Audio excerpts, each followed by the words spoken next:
Good morning students. I am your Hindi teacher from smart Indian model school. बच्चों, हम पढ़ रहे थे रस के विषय में। तो अब मैं आपको पढ़ाऊंगी भयानक रस। भयानक रस का स्थायी भाव भय होता है। इसके अंतर्गत जब किसी व्यक्ति, वस्तु इत्यादि को देखकर किसी घटना का वर्णन करते समय मन में एक डर का भाव उत्पन्न हो, तब वहाँ पर भयानक रस होता है। उदाहरण: एक ओर अजगर ही रखी, एक ओर मृगराए, बिकल बटो ही बीच ही, पयो मूर्छो खाए। अब यहाँ पर अजगर को देख के मन में भय का भाव उत्पन्न हुआ है, तो यहाँ है भयानक रस। नेक्स्ट है रौद्र रस। इसका स्थायी भाव होता है क्रोध। इसके अंतर्गत किसी व्यक्ति द्वारा स्वयं के या किसी अपने के अपमान की बात सुनकर मन में जो गुस्सा उत्पन्न होता है ना, गुस्सा का भाव, तब ये रस होता है। जैसे: उस काल मारे क्रोध के तन कांपने उसका लगा, मानो हवा के जोर से सोता हुआ सागर जगा। अब यहाँ आप देख रहे हैं कि क्रोध के बस में ये सब कुछ हो रहा है। तो भगवान शिव है ना, वो भी जब बहुत गुस्से में होते हैं ना, तो रौद्र रस होता है उनके ऊपर। तो आपको ये बात याद रखनी है। नेक्स्ट है बीभत्स रस।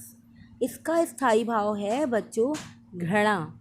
इसके अंतर्गत जब किसी व्यक्ति, वस्तु आदि के बारे में जानकर, सुनकर या देखकर मन में नफरत या घृणा का भाव उत्पन्न हो, तब वहाँ बीभत्स रस होता है। आंखें निकाल उड़ जाते, क्षण भर उड़कर आ जाते, शब जीभ खींचकर कौवे, चुबला चुबला कर खाते। तो यहाँ देखिए कि कोई एक बॉडी पड़ी हुई है, डेड बॉडी, और कौवे उसको किस तरीके से खा रहे हैं। ये बात सुनने से, देखने से मन में बहुत ज़्यादा घृणा का भाव उत्पन्न हो रहा है। तो इसलिए यहाँ पर है बीभत्स रस। तो आपको ये ध्यान रखना है कि घृणा का भाव जहाँ उत्पन्न हो, क्रोध का ना हो, जहाँ पर हमें घिन आए, घृणा आए किसी चीज़ से। नेक्स्ट है वात्सल्य रस। ये वात्सल्य कौन देता है सबसे ज़्यादा? हमें हमारी माँ। तो इसका स्थायी भाव है वात्सल्यता या अनुराग। माता का संतान के प्रति प्रेम, बड़ों का बच्चों के प्रति, गुरुजन का शिष्य के प्रति प्रेम इत्यादि का जब मन में भाव उत्पन्न होता है, तब वात्सल्य रस होता है। बाल दशा सुख निराखी जसोदा, पुनि पुनि नंद बुलवाती, अंचरा तल ढाकी सूर, प्रभु को दूध पियाबती। अब यहाँ आपको समझ में आ रहा है यशोदा मैया किस प्रकार से कृष्ण भगवान को प्यार कर रही हैं। तो उनको देख करके यशोदा माँ के मन में जो भाव उत्पन्न हो रहे हैं, वो हैं अनुराग के। तो एक माँ का बच्चे के प्रति जो प्रेम होता है, वहाँ वात्सल्य रस होता है। श्रृंगार रस में नायक और नायिका का प्रेम होता है। नेक्स्ट है भक्ति रस।